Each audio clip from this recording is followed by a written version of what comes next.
Good evening. I made a tiny snowman. It was fun. The snowman makes me happy. Let's start, Mr. Topsy-turvy. Mr. Topsy-turvy was a funny sort of a fellow. Everything about him was either upside down or inside out or back to front. Topsy-turvy, in fact. It was all very extraordinary. To give you some idea of how topsy-turvy Mr. Topsy-turvy was, you ought to see his house. The front door upside down, to start with, and the curtain hang upside down at the window, and just to look at the chimney pot.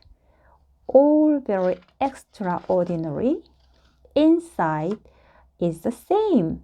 Just look at clock standing on Mr. Topsy-turvy's mantelpiece. Isn't that toppest and toughest clock you ever seen? And just to look at the way Mr. Topsy-turvy read a book. Not only does he read it upside down, but he starts to read it at the back page. And just to look at where Mr. Topsy-turvy put the stamp when he sent a letter to somebody. Have you ever seen anything like it? Now, the story is all about the time Mr. Topsy-turvy came to town where you and I live. Nobody is quite sure how Mr. Topsy-turvy got there or where he came from, but he did arrive because somebody saw him getting off the train. The trouble was he did it in a topsy-turvy way and got out of one side and fell on the railway line, which really isn't all that surprise, is it? When he'd picked himself up and managed to find his way out of the station, Mr. Topsy-turvy went to a hotel to find a room to spend the night. The hotel manager tried not to smile when he saw Mr. Topsy-turvy walk into his hotel carrying his suitcase upside down with his topsy-turvy hat on his head. "Good afternoon, sir," he said. "Can I help you?" Now, something you didn't know about Mr. Topsy-turvy is the way he speaks. You see, he sometimes gets things the wrong way round.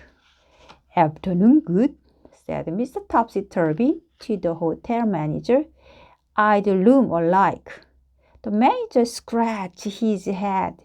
"You mean you'd like a room?" he asked. "Please, yes," replied Mr. Topsy-turvy.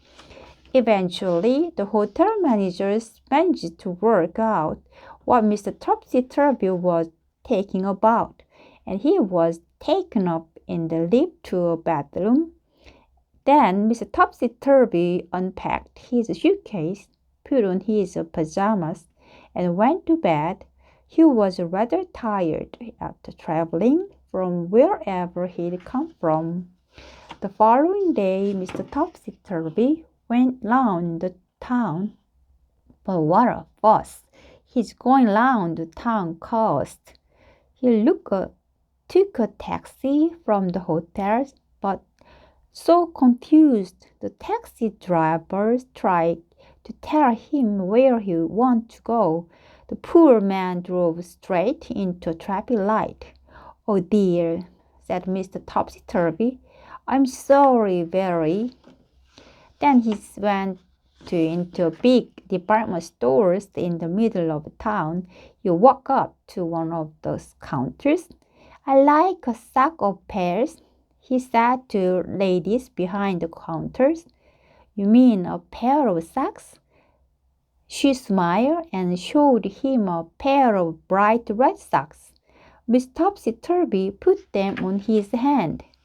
Then he tried to leave, but being Mr. Topsy-turvy, he tried to walk down the up escalator, and all the people who were going up and up escalator all fell over themselves.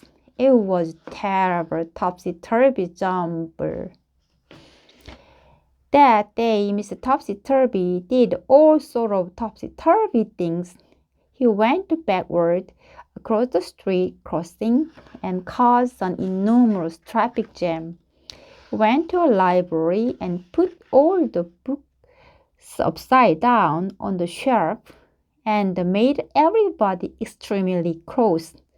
Then he went to an art gallery and insisted on hanging all the pictures upside down so that he could look at them properly. And then, after Mr. Topsy-turvy had been in the town for just one day, he disappeared. Nobody knew how he went or where he went, but he certainly went because he wasn't there anymore. The whole town breathed a sigh of relief. But what town discovered, even thought Miss Topsy-turvy had left, was that everything was still topsy-turvy. We'd all read about, shouted newspaper sellers instead of shouting, read all about it. News is the here, said television news leaders, instead of saying, here is the news. Morning good. People started saying so each other's when they met, and do you know how, instead of how do you do. Everybody was talking topsy-turvy.